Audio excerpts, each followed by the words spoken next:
পোষ্যকোটা বাতিলের দাবিকে কেন্দ্র করে উত্তপ্ত হয়ে উঠেছে রাজশাহী বিশ্ববিদ্যালয় ক্যাম্পাস। এ বিষয়ে আলোচনা করতে গিয়ে শিক্ষকদের সঙ্গে শিক্ষার্থীদের ধস্তাধস্তির ঘটনা ঘটে।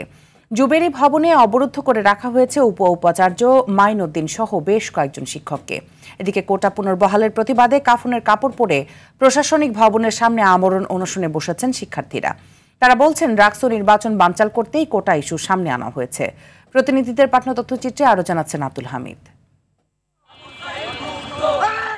গত 18 সেপ্টেম্বর ভর্তি কমিটির সভায় শিক্ষক কর্মকর্তা ও কর্মচারীদের সন্তানদের শর্ত সাপেক্ষে পোষ্য কোটায় ভর্তির সিদ্ধান্ত নেয় রাজশাহী বিশ্ববিদ্যালয় প্রশাসন। এরপরই শিক্ষার্থীদের প্রতিবাদী কণ্ঠে উত্তপ্ত হয়ে ওঠে ক্যাম্পাস। শনিবার সকাল থেকে আন্দোলন শুরু করে শিক্ষার্থীরা।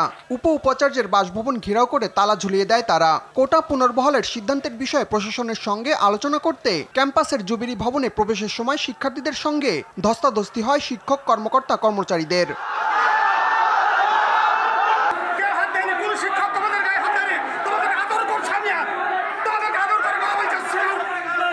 আমাদেরকে গুলি মারছে আর সালাউদ্দিনের ইয়া করছে, কলার ধরে খেলায় একদম চিপাই শিক্ষার্থীদেরকে গায়ে হাত দিয়েছে তারা।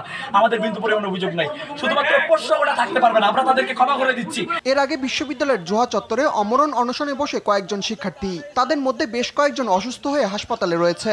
শিক্ষার্থীরা জানান রাকসু নির্বাচন বানচাল করতেই কোটা ইস্যু সামনে আনা হয়েছে।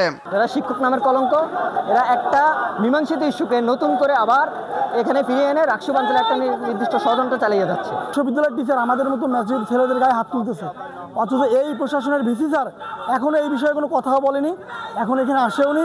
ইভেন প্রক্টর স্যারকে যখন আমি বললাম যে স্যার আমাদের গায়ে কেন হাত তোলা হলো, তখন তিনি জবাব দিল যে দেখো এই ব্যাপারে আমি কিছু জানি না। পোষ্য কোটা সমূলে উৎপাটন করা পর্যন্ত আন্দোলন চলবে বলে জানায় শিক্ষার্থীরা। আব্দুল হামিদ, RTV।